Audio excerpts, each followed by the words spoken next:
Welcome to our channel. Protecting your social media accounts from unauthorized access and takeovers is critical for maintaining your online presence and protecting your personal information. Step 1.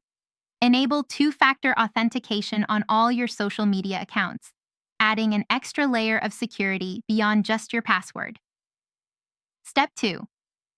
Use an authenticator app like Google Authenticator or Authy rather than SMS-based two-factor authentication, as authenticator apps are more secure against SIM swap attacks. Step 3. Review your account recovery options to ensure your backup email addresses and phone numbers are current and secure. Step 4. Create unique, strong passwords for each social media account using a password manager to generate and store complex passwords. Step 5.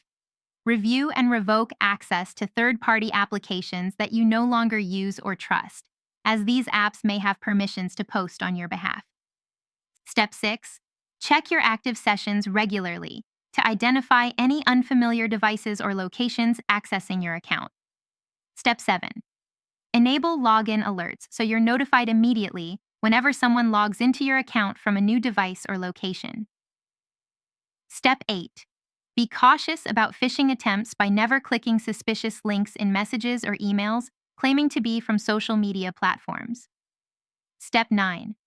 Regularly update your security questions with answers that aren't easily guessable or found through online searches. Step 10. Monitor your account activity and posts regularly to quickly detect and respond to any unauthorized access or suspicious activity. Your social media accounts are now significantly more secure against takeover attempts. Don't forget to like this video and subscribe to our channel.